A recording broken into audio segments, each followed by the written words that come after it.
ಅನೇಕರು ಪೋರ್ಬಂದರ್ ಸಬರ್ಮತಿಗೆ ಎಲ್ಲರೂ ಹೋಗ್ತಿರ್ತಾರೆ, ಆದರೆ ನೀವು ಹೋದಂತಾಗ ಇದಕ್ಕೋಸ್ಕರ ಅಧ್ಯಯನ ಮಾಡಿದಂತಾಗ ನಿಮ್ಮನ್ನೇ ಅಚ್ಚರಿಗೊಳಿಸಿದಂಥ ವಿಷಯಗಳೇನಾದರೂ ಇತ್ತ ಆ ಥರ? ಹಲವಾರು ವಿಷಯಗಳು ಆಶ್ಚರ್ಯಗೊಳಿಸಿದವು. ಅದರ ಪರಿಣಾಮನೇ ಈ ಪುಸ್ತಕ ಅಂತ ಹೇಳ್ಬೋದು. ಮೊದಲು ಅಲ್ಲಿ ಕೀರ್ತಿ ಮಂದಿರ ಅಂತ ಇದೆ, ಗಾಂಧಿ ಹುಟ್ಟಿದ ಜಾಗ. ಅಲ್ಲಿ ಗಿಜಿ ಗಿಜಿ ಗಿಜಿ ಅನ್ನುವಷ್ಟು ಜನಸಂದಣಿ.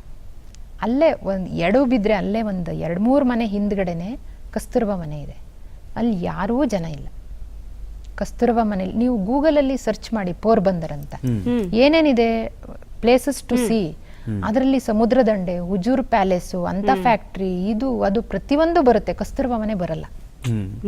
ಕೀರ್ತಿ ಮಂದಿರ ಫಸ್ಟೇ ಬರುತ್ತೆ. ಕಸ್ತೂರಬಾ ಮನೆ ಇವತ್ತಿಗೂ ಅಷ್ಟು ಗಟ್ಟುಮುಟ್ಟಾಗಿ ಆರ್ಕಿಯಾಲಜಿಕಲ್ ಸರ್ವೆಯವರು ವಹಿಸ್ಕೊಂಡಿರುವಂಥದ್ದು ತುಂಬ ಚೆನ್ನಾಗಿದೆ. ಈವನ್ ವಿಕಿಪೀಡಿಯಾನಲ್ಲೂ ಕೂಡ ಪೋರ್ಬಂದರ್ ಬಗ್ಗೆ ಕಸ್ತೂರಬಾ ಮನೆ ಇದೆ ಎನ್ನುವ ಉಲ್ಲೇಖಗಳೇ ಇಲ್ಲ. ಕಸ್ತೂರಬಾ ಮನೆ ಹಿಂದ್ಗಡೆನೆ ಒಂದು ಪ್ರಣಾಮಿ ಮಂದಿರ ಇದೆ. ಗಾಂಧಿ ಮನೆಯವರು ಪ್ರಣಾಮಿ ಪಂಥನ ಅನುಸರಿಸ್ತಾ ಇದ್ರು.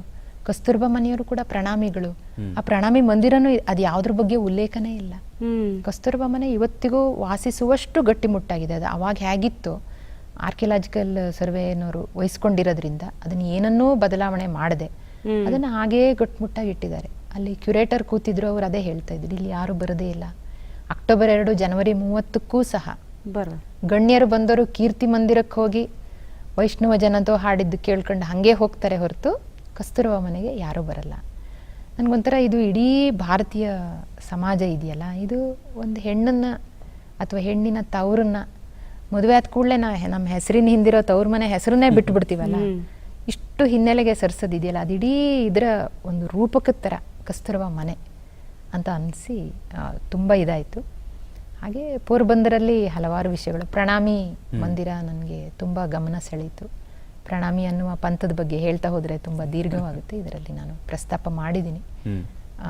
ಹಿಂದೂ ಮತ್ತು ಇಸ್ಲಾಂ ಧರ್ಮದ ಮುಖ್ಯ ಅಂಶಗಳನ್ನು ಸೇರಿಸಿ ಶುರು ಮಾಡಿದಂಥ, ಅಂದರೆ ಅದರಲ್ಲಿರುವ ಮುಖ್ಯ ಅಂಶಗಳನ್ನು ಸೇರಿ 14-13 ಗ್ರಂಥಗಳನ್ನು ಕುಲ್ಜಾಮ್ ಸ್ವರೂಪ್ ಅಂತ ಬರೆದು ಆ ಪುಸ್ತಕಗಳನ್ನು ಜೋಕಾಲಿ ಮೇಲಿಟ್ಟು ಪೂಜಿಸುವ ಪಂಥ ಪ್ರಣಾಮಿ ಪಂಥ. ಮೂರ್ತಿ ಪೂಜೆ ಇಲ್ಲ ಅಲ್ಲಿ.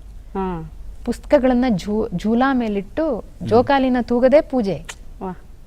ವ್ರತ ಅಂದ್ರೆ ಕುಲ್ಜಾಮ್ ಸ್ವರೂಪ್ ಅಥವಾ ಕುಲ್ಜಾಮ್ ವಾಣಿಯನ್ನ ಓದೋದು, ಇಷ್ಟು ಸಲ ಓದಿ ಮುಗಿಸೋದಿದೆಯಲ್ಲ ಅದೇ ವ್ರತ. ಎಲ್ಲ ಧರ್ಮದ ಎಲ್ಲ ಜಾತಿಯವರು ಕೂಡ ಪ್ರಣಾಮಿಗಳಿದ್ದಾರೆ.